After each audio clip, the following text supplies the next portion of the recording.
Mati? Seberapa kuat kelangsungan hidup itu?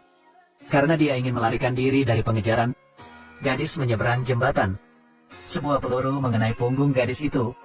Gadis itu panik dan jatuh dari tebing. Air sungai naik tinggi. Lara ingin berpegangan pada puncak tebing. Tapi tangan Lara diikat. Bahkan gerakan sederhana pun tidak bisa melakukannya. Kecepatan air semakin cepat dan lebih cepat. Di depan gadis itu ada air terjun besar. Kalau tidak berhenti, Lara akan hanyut ke sana. Nama gadis itu adalah Lara. Pada saat genting, Lara berpegangan pada sayap pesawat yang terbengkalai itu. Jarak sekarang hanya 5 meter. Benturan hebat itu membawa Lara pergi. Lara merasa seperti akan jatuh dari tebing. Lara mengikuti air dan berpegangan pada sayap kiri pesawat. Di bawah ini adalah tebing setinggi 10.000 meter.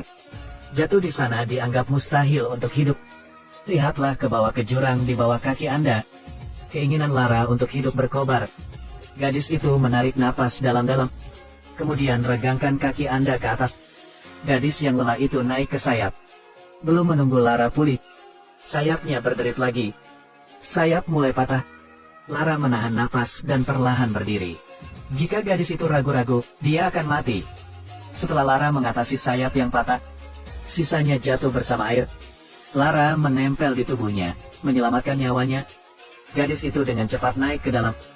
Banyak berolahraga membuat Lara tidak lagi memiliki tenaga. Kemudian gadis itu melihat plat besi di samping. Lara segera memotong tali di tangannya. Saat itu, pesawat belum memiliki sayap penyangga. Hanya bersandar di pusaran air. Lara mempercepat kecepatan menggergaji tali. Untungnya, pada detik terakhir, gadis itu berpegangan pada belat. Pesawat jatuh dan menempel di tebing. Ini adalah situasi yang sangat berbahaya. Lara hanya perlu memutar tubuhnya sedikit, dan pesawat itu mogok. Tapi keinginan untuk bertahan hidup sangat kuat. Gadis itu harus menemukan cara untuk hidup. Di atas kepala ada payung. Lara mengertakkan gigi untuk menopang tubuhnya. Satu tangan terulur untuk mengambil payung. Sedikit lagi, Lara meraih parasut, dan pesawat itu jatuh. Gadis yang memegang payung jatuh dari tebing. Meski parasutnya robek, tetap saja mengurangi kecepatan jatuhnya. Lara terjatuh saat dahan pohon menusuk perutnya. Tapi hidup masih dipertahankan. 3 hari yang lalu, gadis itu menerima video. Ayahnya ingin menyelamatkan nyawa ibunya. Dia pergi untuk menemukan makam kuno Himiko, tapi tetap tidak bisa menemukan jejaknya. Dia bahkan hilang. Lara mencari dokumen di ruang penelitian, ingin mencari tahu kebenarannya. Gadis itu memutuskan untuk pergi ke jalan. Lara mengenal seorang kapten. Setelah mendengar kata-kata gadis itu, dia memutuskan untuk membantu. Keduanya berangkat bersama di jalan. Getaran hebat membangunkan Lara. Permukaan laut naik hingga 10 meter. Perahu didorong oleh ombak dan menendang karang. Kapten dengan segudang pengalaman. Dia segera meninggalkan perahu untuk menyelamatkan hidupnya. Perahu itu terkoyak. Lara terendam air. Saat Lara naik ke darat, bayangan gelap melintas. Sebuah lengan meraih gadis itu. Geng Trinity mengancam keduanya. Mereka menjadikan Lara sebagai budak. Mereka bahkan tidak mengampuni yang tua dan yang sakit.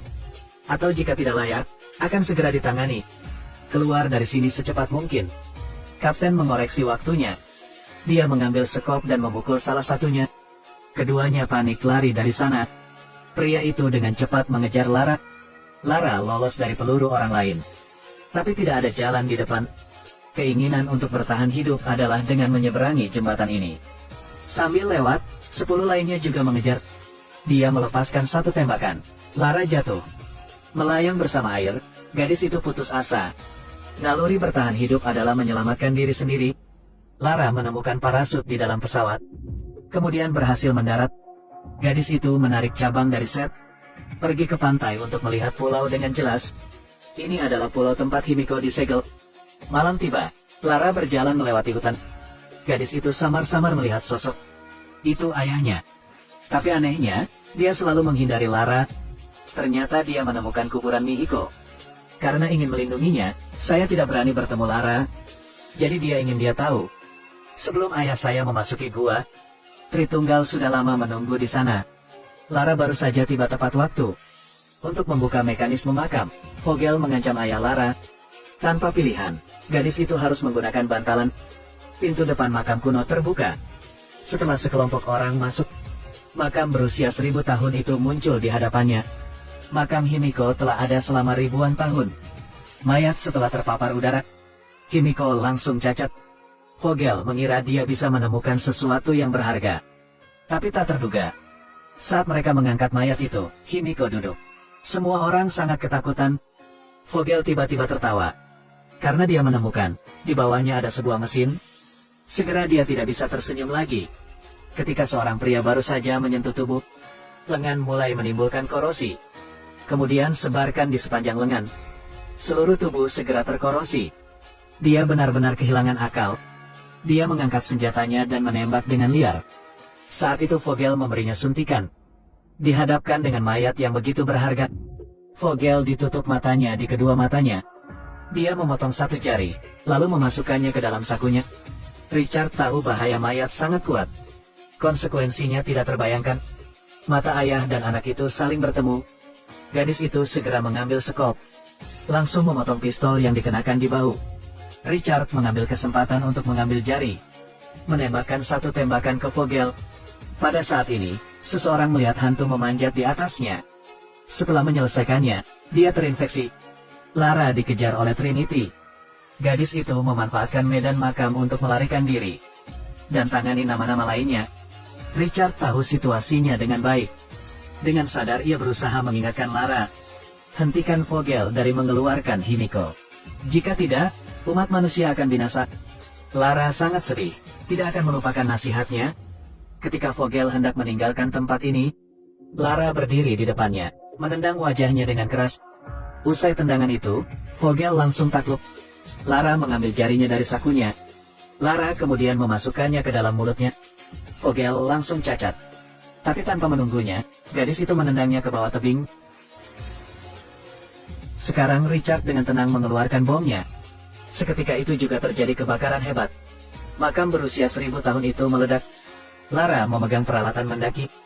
Bila tajam itu bergesekan dengan permukaan batu. Gadis itu ditangguhkan di udara.